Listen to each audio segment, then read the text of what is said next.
Hello everyone, मैं doctor Girish Mishra. आज आपको मुग़लों के बाद की जो भारत की स्थिति थी बताया था। कई सारे छोटे छोटे हिस्सों में भारत टूटा था और बताया था कि मुग़लों के बाद यानी मुग़लों ने एक बड़ा साम्राज्य खड़ा किया। और जब 1707 में औरंगज़ेब की मौत होती है तो औरंगज़ेब की मौत के बाद कई सारी भारतीय शक्तियों ने अपने आप को बढ़ाना शुरू किया। यानी मुग़ल एक बहुत बड़े साम्राज्य थे, उसके बाद फिर छोटे छोटे टुकड़े बंटने लगे और इन सभी भारत की शक्तियों ने मुग़लों के स्थान को भरने की कोशिश की। यानी मुग़लों का जो पेड़ उखड़ा तो एक बहुत बड़ा गड्ढा हुआ, उस गड्ढे को भरने की कोशिश भारतीय शक्तियों द्वारा की गई, लेकिन कोई भी एक भारतीय शक्ति उस मुग़लों को रिप्लेस नहीं कर पाया, क्योंकि ये सब रीजनल पावर्स ही बन के रह गई, क्षेत्रीय शक्तियाँ बन के रह गई।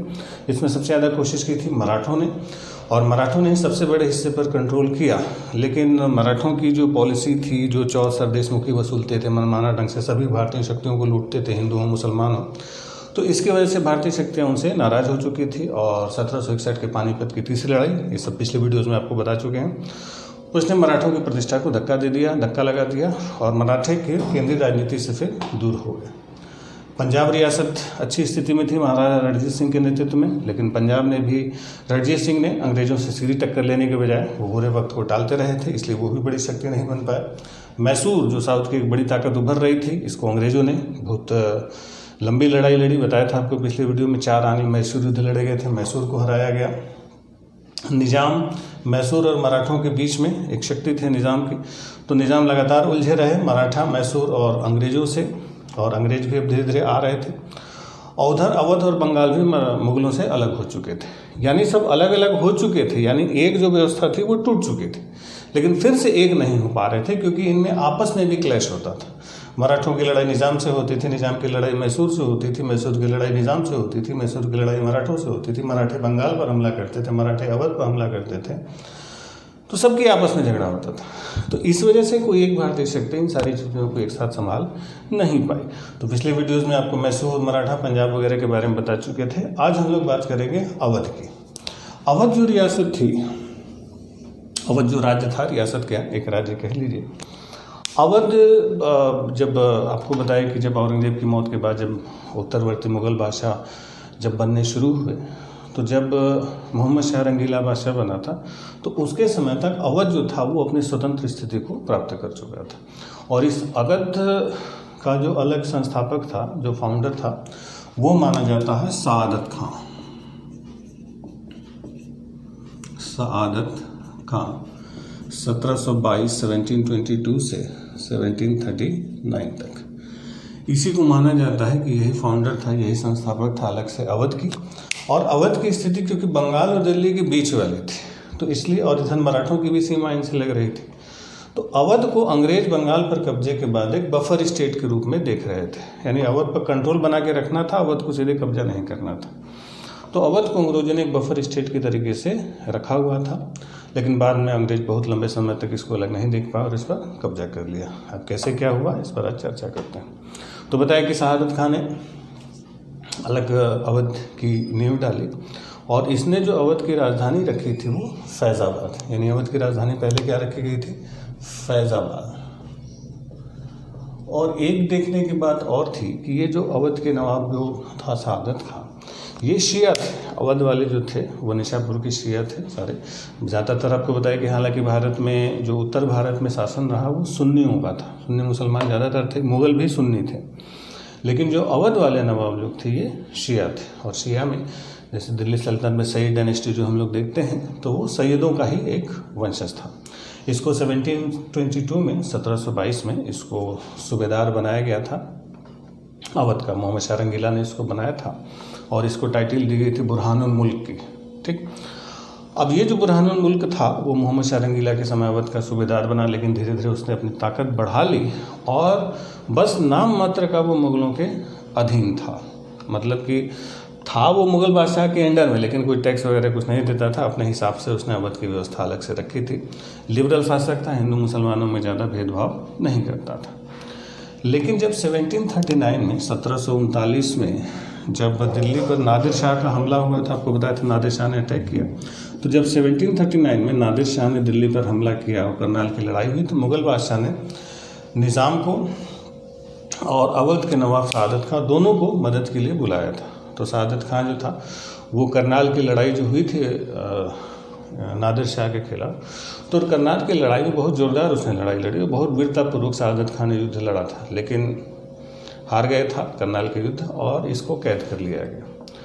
बाद में ये क्योंकि खुद मीर बख्शी बनना चाहता था, निज़ाम जिस पद पर था, तो जब वहाँ से ये लौटना शुरू किया, ये नादिर शाह करनाल की लड़ाई के बाद वो लौट रहा था, लेकिन सआदत खान ने यहाँ पर उसको लालच दिया कि तुम हमको मीर बख्शी बना दो और दिल्ली चलो तुमको यहाँ 20 करोड़ रुपया मिलेगा। तो उसने 20 करोड़ को ऑफर देके नादिर शाह को वो दिल्ली लेके चला है, क्योंकि वो खुद निज़ाम की जगह लेना चाहता था सआदत का। अब लालच देके वो नादिर शाह को दिल्ली तो लेके चला आया, लेकिन दिल्ली का खजाना खाली था, 20 करोड़ रुपया नादिर शाह को नहीं मिला। जब नादिर शाह को 20 करोड़ रुपया नहीं मिला तो नादिर शाह ने फिर इसको भिजवाया संदेशा कि भाई हमको 20 करोड़ रुपया दो, अब तुम्हें से वसूलेंगे। बोले तो 20 करोड़ हमको मिलेगा। तो जब ये देखा कि और कोई रास्ता नहीं बचा, तो फिर सआदत खान ने नादिर शाह के डर के मारे कि अब उसको 20 करोड़ रुपया देना पड़ेगा, उस डर के मारे सआदत खान ने सुसाइड कर लिया, जहर खा के आत्महत्या कर ली। 1739 में दिल्ली में इसने सुसाइड कर ली। जब इसने आत्महत्या की तो इसका कोई बेटा नहीं था, इसकी एक बेटी थी। उसी बेटी का जो हस्बैंड था सफदरजंग इसका, अब इसके बाद फिर अगला नवाब बनता है, यानी सफदरजंग इसका बेटा नहीं था, सफदर जंग ये इसका बेटा नहीं था, वो केवल क्या था, इसका दामाद था।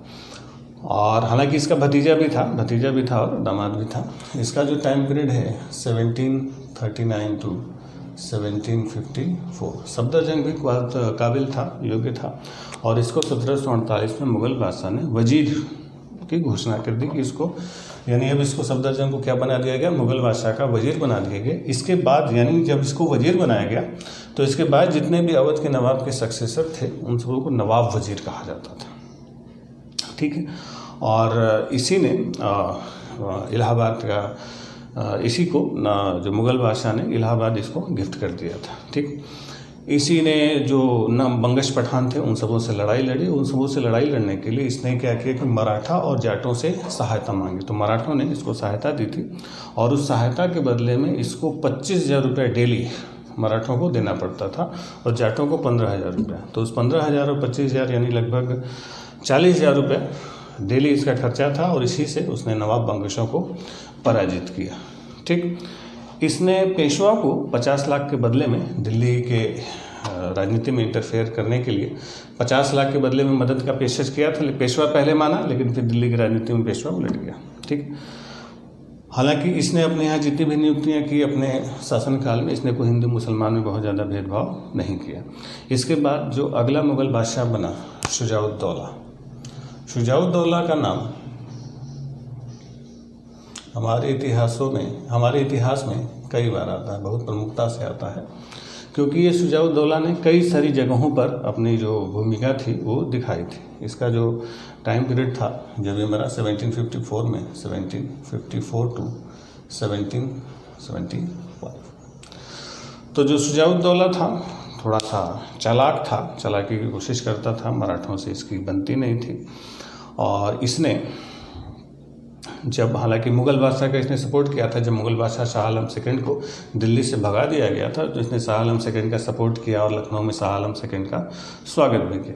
लेकिन मराठों से इसकी बिल्कुल नहीं बनती थी, क्योंकि मराठों ने बहुत चौथसर देशमुखी वसूला था इन सबों से, तो मराठों से बिल्कुल जलता था।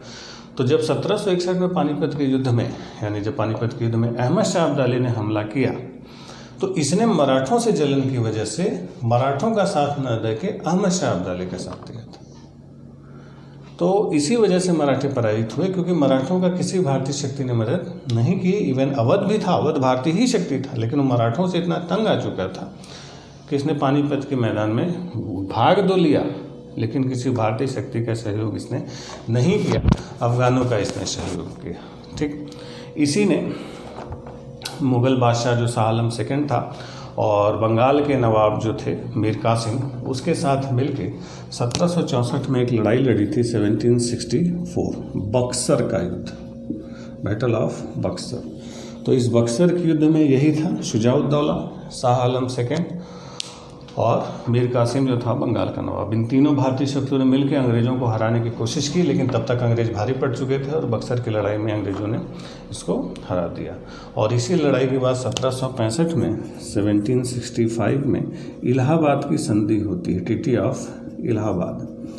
और इसी इलाहाबाद की जो संधि हुई थी वो शुजाउद्दौला और अंग्रेज जो गवर्नर था क्लाइव से हुआ था। तो क्लाइव ने क्या किया कि शुजाउद्दौला से इलाहाबाद और कड़ा के जो ज़िले थे वो लेके नवाब को दे दिया, मुग़ल बादशाह को दे दिया था, यानी शाह आलम सेकंड को सौंप दिया। और इससे जो था इलाहाबाद की संधि से इलाहाबाद ले लिया गया था। यानी जो अवध में इलाहाबाद सफदर जंग के समय आया था वो शुजाउद्दौला ने किसको दे दिया, नवाब को दे दिया। ठीक, इसी शुजाउद्दौला से फिर बाद में बनारस की संधि होती है 1773 में, 1773 ट्रीटी ऑफ बनारस की संधि। तो बनारस की संधि जो होती वो शुजाउद्दौला और उस समय जो British governor general of Bengal था वॉरेन हेस्टिंग्स, तो वॉरेन हेस्टिंग्स और शुजाउद्दौला से बनारस की संधि हुई। इस बनारस की संधि से कड़ा और इलाहाबाद के ज़िले जो थे वापस नवाब को दे दिया कंपनी ने 50 लाख रुपए के बदले में। यानी कंपनी को इसने 50 लाख रुपए दिए और इनको कड़ा और इलाहाबाद के ज़िले दे दिए गए। अंग्रेज़ों ने नवाब की सहायता का वचन दिया कि उस समय रुहेलों से इनका झगड़ा चल रहा था, तो रुहेलों से मदद की। तो जब वचन दिया इसने सहायता का, अंग्रेज़ों ने वचन दिया, तो जब रुहेलखंड पर इसने आक्रमण किया तो अंग्रेज़ों ने मीरपुर कटरा की लड़ाई में 1774 में मीरपुर कटरा का युद्ध हुआ था 1774, और उसमें रुहेलों को इसने हरा दिया था और रुहेलखंड को अवध में मिला लिया गया। हालांकि अंग्रेज़ों से इसने सहायता ली थी। बाद में जब इसकी मृत्यु हुई तो इसकी मृत्यु के बाद अगला जो अवध का नवाब बना उसका नाम था आसफुद्दौला। यानी अगला नवाब कौन बना, आसफुद्दौला। ये जो आसफुद्दौला था इसका जो टाइम पीरियड था 1775 to 1797 तक था। इस आसफुद्दौला के समय एक बड़ी महत्वपूर्ण घटना हुई थी कि इस आसफुद्दौला ने क्या किया था कि जो उस समय ब्रिटिश गवर्नर जनरल था वॉरेन हेस्टिंग्स, तो वॉरेन हेस्टिंग्स के साथ इसने एक संधि की, फैजाबाद की संधि 1775 में 1775 ट्रीटी ऑफ फैजाबाद। तो इस फैजाबाद की संधि में इसने क्या किया कि जो बनारस का इलाका था, बनारस रियासत जो थी वो अंग्रेज़ों को दे दी गई और वॉरेन हेस्टिंग्स ने इसकी भी सहायता का वचन दिया। बनारस ले लिया अंग्रेज़ों ने और इसमें वॉरेन हेस्टिंग्स ने अवध की बेगमों की सुरक्षित रखने का वादा किया। हालांकि वॉरेन हेस्टिंग्स ने कहा था कि भाई आपकी जो बेगम है और जो महिला के हरम की महिलाएं हैं उनको बिल्कुल सुरक्षित रखा जाएगा, उनको सुरक्षा प्रदान की जाएगी, कोई संपत्ति सुरक्षा की पूरी गारंटी अंग्रेज़ों ने ली। लेकिन जब नवाब ने अंग्रेज़ों को अपना बकाया पैसा नहीं दिया तो इसी वॉरेन हेस्टिंग्स ने अपने अफसर को आदेश दिया कि बेगमों को लूट लिया जाए। तो जो आसफुद्दौला की जो माँ थी बहू बेगम और इसकी जो दादी थी बुर्रा बेगम, तो बहू बेगम और बुर्रा बेगम इन लोग के पास खूब धन दौलत गहने थे और बाकी जो इसकी बीवी और जो थी पूरे हरम की महिलाएं उनके पास जो भारी भारी गहने थे और बक्सों में संदूक में बहुत सारा उन लोगों ने जो अपने जेवर वगैरह रखे तो वो सब उतरवा लिया। इवन इसकी जो माँ और दादी सबसे, बुर्रा बेगम और बहू बेगम सबसे उतरवा लिया गया था। तो वो जो बेगमों से वॉरेन हेस्टिंग्स ने लूट करवाई, जो उनका गहना उतरवाया, उनसे मिसबिहेव किया, दुर्व्यवहार किया, इस बात की शिकायत लंदन तक हुई थी। और इसीलिए जब वॉरेन हेस्टिंग्स वापस लंदन पहुंचा, जब गवर्नर जनरल का पद का उसका टेन्योर खत्म हुआ, तो जब वॉरेन हेस्टिंग्स वापस लंदन पहुंचा तो लंदन में उस पर एडमंड बर्क ने महाभियोग भी चलाया था। तो एकमात्र भारतीय गवर्नर जनरल था वॉरेन हेस्टिंग्स जिस पर महाभियोग चला, इम्पीचमेंट वहाँ पर चलाया गया और उसको आरोपी माना गया। तो वो जो आरोप उस पर महाभियोग लगा था वो इसी अवध की बेगमों के साथ दुर्व्यवहार करने का लगा था कि सुरक्षा की गारंटी लेने के बावजूद 1781 में बेगम को उसने लूट लिया था। इसी आसफुद्दौला ने क्या किया था कि 1784 में, क्योंकि ये लोग शिया थे और शिया लोग एक त्यौहार मनाते हैं मुहर्रम, तो मुहर्रम का त्यौहार मनाने के लिए अवध में लखनऊ में इसने इमाम बाड़ा बनवाया था। तो जो लखनऊ का इमाम बाड़ा हम लोग देखते हैं, बड़ा इमाम बाड़ा, छोटा इमाम बाड़ा, तो जो इमाम बाड़ा था वो आसफुद्दौला ने बनवाया था। और किस लिए बनवाया था? मुहर्रम मनाने के लिए, क्योंकि ये लोग बेसिकली क्या थे? शिया थे सारे अवध वाले।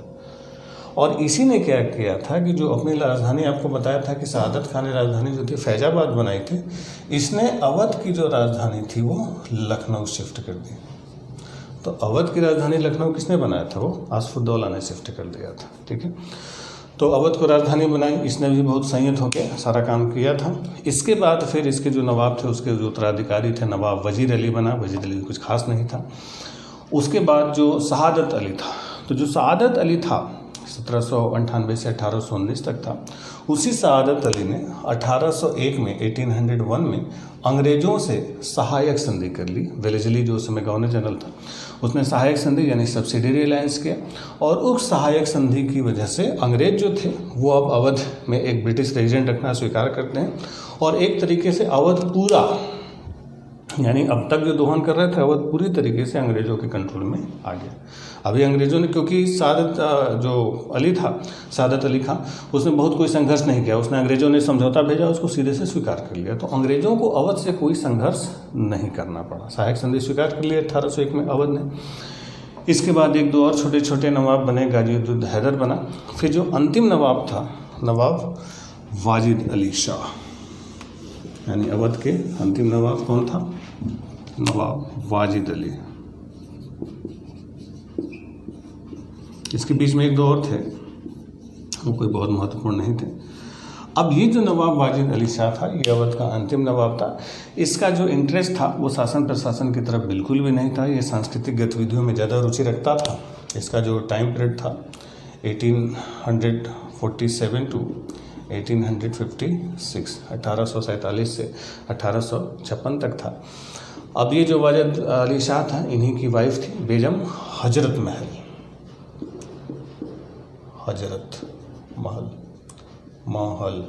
तो जो बेगम हजरत महल थी, इन्हीं की वाइफ थी। इन्हीं बेगम हजरत महल को कहा जाता था महकपरी। महकपरी इन्हीं का नाम था। और इन्हीं बेगम हजरत महल और वाजिद अली शाह के बेटे का नाम था बिरजेश कादिर। तो जो बिरजेश कादिर था वो इन्हीं का बेटा था, हालांकि छोटा था अभी, और नवाब अभी तक थे, और अंग्रेज़ों की सहायक संधि नवाब ने पहले ही स्वीकार कर ली थी। तो नवाब को लगता था कि हमारी गद्दी बिल्कुल सुरक्षित है। लेकिन अंग्रेज जो गवर्नर जनरल था डलहौजी आपको बताया था, बहुत साम्राज्यवादी प्रवृत्ति का था, उसी ने पंजाब का विलय किया। वो अब इस नवाबों को ऐसे देखना नहीं चाहता था, वो अवध का विलय करना चाहता कि अवध का विलय हम किसी प्रकार से कर लें। लेकिन अवध विलय का इसको कोई कारण नहीं मिल रहा था गवर्नर जनरल को, क्योंकि अवध ने अंग्रेजों से जब 1801 में सहायक संधि स्वीकार की, उसके बाद अवध ने अंग्रेजों से कोई झगड़ा नहीं किया। जब सब पैसा देते रहे अंग्रेज को, कहा जाता है कि अंग्रेजों की धाय माँ थी अवध, जो अवध ने अंग्रेजों को पाला पोसा। अंग्रेजों ने सबसे ज़्यादा पैसा अवध से कमाया था, क्योंकि अवध ने बाद में टक्कर लेनी ही छोड़ दी। जितना वो पैसा कहते गए, अवध देता चला गया, खून पी गए अंग्रेज अवध का। तो अंग्रेजों को अवध विलय का कोई बहाना ही नहीं था, क्योंकि अवध ने अंग्रेजों से कोई संघर्ष किया ही नहीं। तो डलहौजी ने एक नीति बनाई थी, डॉक्ट्रिन ऑफ लेफ्ट, व्यक्तिगत का सिद्धांत नीति जो थी। तो उसमें डलहौजी ने नियम बनाया था कि जिस राजा नवाब या नरेश का कोई बेटा नहीं होगा, कोई लीगल सक्सेसर नहीं होगा, तो उसके मरने के बाद अवध का विलय ब्रिटिश एम्पायर में कर लिया जाएगा। लेकिन नवाब के साथ वो शर्त भी पूरी नहीं हो पा रही थी, क्योंकि नवाब की वाइफ हजरत महल और इनका जो बेटा था बिरजेश कादिर, दोनों थे, और नवाब भी जिंदा था, और इतनी जल्दी नवाब के मरने का भी कोई आसार नहीं नजर आ रहा था। तो अवध के विलय का अंग्रेजों के पास कोई बहाना नहीं बचा था। तो फिर डलहौजी ने क्या किया कि डलहौजी चाहता था कि जल्द से जल्द इनका विलय हो जाए।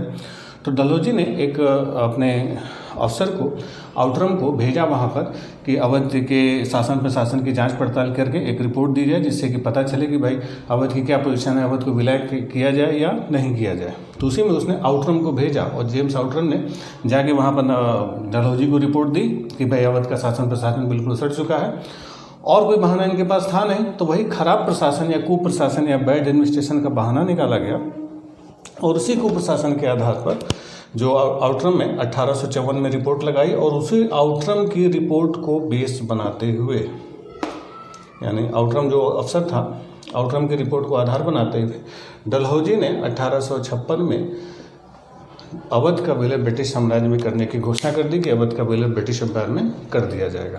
यानी एक ज़बरदस्ती थी, अवध को मिलाने का कोई रीजन इनके पास नहीं था, केवल खराब प्रशासन का बहाना बना के आउटरम की रिपोर्ट को बेस बनाते हुए डलहौजी ने घोषणा कर दी। तो जब अवध का विलय हुआ, तो ये समझ लीजिए कि ब्रिटिश जो गवर्नर जनरल थी उसकी आखिरी गलती साबित होती है, क्योंकि जो अवध का विलय हुआ था 1856 में, और इसके ठीक एक साल बाद ठीक 1 साल बाद यानी 1857 रिवोल्ट हो गया, क्रांति हो गई, 1857 की क्रांति हो गई। तो जो 1857 की क्रांति हम लोग देखते हैं रिवोल्ट ऑफ 1857, उसका बहुत सारे रीजन्स में एक बड़ा ये भी रीजन था कि अवध को इन्होंने ज़बरदस्ती मिला लिया था, जबकि अवध ने हमेशा से अंग्रेज़ों का साथ दिया। और बहाना क्या बनाया? कुप्रशासन, बैड एडमिनिस्ट्रेशन।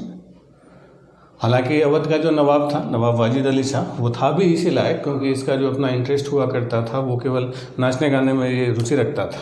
ये कथक नृत्य शैली का बहुत अच्छा डांसर था और यूपी में कहा जाता है कि जो यूपी का क्लासिकल डांस है, सांस्कृतिक नृत्य कथक को यूपी में पॉपुलर करने का श्रेय नवाब वाजिद अली शाह को जाता है। नवाब वाजिद अली शाह ने गायकी की एक नई शैली ईजाद की थी जिसको ठुमरी कहा जाता है। ठुमरी आज गायकी की शैली जो बहुत सारे गायक गाते हैं ठुमरी, तो जो ठुमरी गायकी की शैली है ये नवाब वाजिद अली शाह ने ईजाद की थी।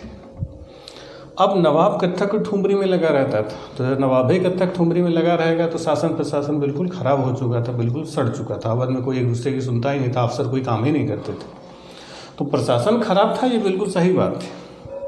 लेकिन अवध के नवाब का अपना रुतबा था, अपनी इज्जत थी और अपनी भी इसकी कुछ आदतें थी, अपना भी कुछ टशन इसका हुआ करता था। इवन जिस दिन ब्रिटिश फौज ने अवध के महल पर हमला किया और अवध का विलय किया जा रहा था, उस समय शाम को यही 3:30-4 बजे का समय था। तो 3:30-4 बजे का जो तीसरा पहर का समय होता है, उस समय नवाब को ठुमरी गाने का उसका समय था। तो उस समय नवाब साहब अपने महल में बैठ के ठुमरी गा रहे थे। तो जब भगदड़ मची, लोग बाग भागना शुरू किए, तो जब नवाब साहब ठुमरी गाते थे कोई उनको डिस्टर्ब नहीं करता था। भगदड़ मची, लोग बाग भागना शुरू किए, सारे लोग भाग गए। जब नवाब ठुमरी गा के खाली हुआ तो केवल एक आदमी बचा हुआ था। वो बोला कि नवाब साहब भागिए, अंग्रेज आ रहे हैं बोल के वो भी भाग लिया। अब नवाब अकेले बैठा, कोई बचा ही नहीं उसके पास। तो सोचा कि भाई सब लोग भाग रहे हैं तो हम भी भागें। अब जूता उतार के बैठा हुआ था, तो उसने आवाज़ लगाई अपने कारिंदे को कि भाई को जूता पहना तो हम चले यहाँ से। अब पता चला कि जिसको उसने आवाज़ लगाई, जिसकी ड्यूटी थी नवाब को जूता पहनाने की, वो पहले ही भाग गया। अब जिसको जूता पहनाने की ड्यूटी थी वो भाग गया। अब किसी ने उस बेचारे नवाब को जूता ही नहीं पहनाया। अब सोचिए, उसको नवाब को जूता किसी ने नहीं पहनाया, नवाब उछल ही नहीं पाए।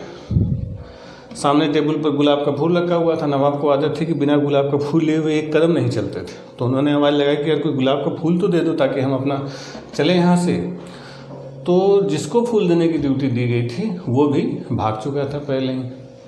अब उस बेचारे नवाब को न किसी ने जूता पहनाया, न किसी ने फूल दिया। नवाब भाग ही नहीं पाए, नवाब चुपचाप बैठे रहे। उस पर भी नवाब को कोई टेंशन नहीं थी, कोई फिक्र नहीं था। वो उस समय ठुमरी में लगा हुआ था कि इस मौके के लिए कौन सी ठुमरी हम गा सकते हैं। वो नई ठुमरी ईजाद करने में लगा हुआ था। जब अवध के महल पर अंग्रेज़ों का कब्जा हुआ, ब्रिटिश अफसर नवाब तक पहुंचते हैं और नवाब को पूरा फरमान पढ़ के सुनाया गया कि आपके ऊपर ये आरोप लगाया जा रहा है और इन आरोपों के कारण आपको गिरफ्तार किया जा रहा है। गिरफ्तार करके बंगाल में आपको कलकत्ते में नज़रबंद किया जाएगा। तो जब अंग्रेज अफसरों ने पूरा फरमान पढ़ के सुना दिया, तब नवाब ने सर उठाया और नवाब साहब बोले कि भाई हो गया, तुम लोग का जितना बोलना था बोल लिए। बोले हाँ बोल लिए। तो नवाब ने कहा कि भाई हम तुम्हारा फरमान सुनने के लिए नहीं बैठे थे। बोले काहे बैठे थे? बोले अभी तक हमें किसी ने जूता नहीं पहनाया। जूता पहनाए थे तुम कभी क्या चल रहे थे? तो अंग्रेजों ने कहा किसी ने जूता नहीं पहनाया तो अब तक आप चले नहीं? बोले बिल्कुल नहीं, जब तक जूता कोई पहनाए नहीं हम चलेंगे नहीं यहाँ से, चाहे कुछ भी हो जाए। हम फरमान सुनने के लिए थोड़े बैठे। तो पता चला उन अंग्रेजों ने नवाब साहब को जूता पहनवाया। नवाब साहब जूता पहनते हैं। फिर बोले चलिए महाराज। बोले नहीं, अभी एक आइटम और रह गया। उनका गुलाब का फूल था। फिर उनको एक आदमी ने उनका फूल पकड़ा। अब सोचिए, नवाबी जा रही है, देश तबाह हो रहा है। उस नाजुक मौके के लिए नवाब वाजिद अली शाह ने एक बहुत ही क्लासिकल ठुमरी ईजाद की। उस समय सोच रहे थे कि इस मौके पर कौन सी ठुमरी हो सकती है, तो एक बड़ी क्लासिकल ठुमरी उन्होंने ईजाद की, बाबुल मेरा नैहर छूटो जाए। तो ये जो बाबुल मेरा नैहर छूटो जाए, ये बड़ी क्लासिकल ठुमरी आज भी बड़े बड़े क्लासिकल सिंगर गाते हैं कि जैसे विदाई के समय नहीं औरतें रोती है कि हमारा मायका है, नैहर है, निकाल के ससुराल भेजा जा रहा है। तो अवध उनका मायका था और कलकत्ता उनका ससुराल जेल। तो उस समय बाबुल मेरा नैहर छूटो जाए जैसे ठुमरी ईजाद की। ये बड़ा सवाल बनता है कि ये बाबुल मेरा नैहर छूटो जाए, ये ठुमरी ये किसने ईजाद की थी? ये नवाब वाजिद अली शाह ने ईजाद की थी जब उनको अवध के महल से अरेस्ट करके कलकत्ते के लिए भेजा जा रहा था। अब इस आला दर्जे के नवाब थे कि नवाबी जा रही है, देश तबाह हो रहा है, राज्य अंग्रेज हड़प चुके हैं, लेकिन जो नवाब था, नवाब के दिमाग में अभी भी ठुमरी ही गूंज रही थी। तो जब ऐसे काबिल नवाब होंगे तो फिर तो देश गुलाम ही होगा। और इसी का फ़ायदा अंग्रेज़ों ने उठाया, ऐसे ही नवाबों का फ़ायदा। और धीरे धीरे करके भारत पर अंग्रेज़ों का नियंत्रण बढ़ता गया। आपको जैसा कि बताया था कि मुगलों के बाद जो छोटी छोटी शक्तियाँ हुई, जिसमें मराठे, पंजाब, मैसूर, अवध। इन सब पर अलग अलग वीडियो में आपको बताया कैसे अंग्रेजों ने हराया। 3 आंग्ल मराठा युद्ध हुए, 4 मैसूर युद्ध हुए, 2 पंजाब युद्ध हुए और अवध को तो ऐसे ही फ्री में ले लिया इन सबों ने। अब बचा बंगाल। तो बंगाल को कैसे अंग्रेजों ने कब्जे में लिया और फिर भारत पर अपनी सत्ता स्थापित की, इस पर हम लोग अगले वीडियो में बातचीत करते हैं। तब तक के लिए थैंक यू।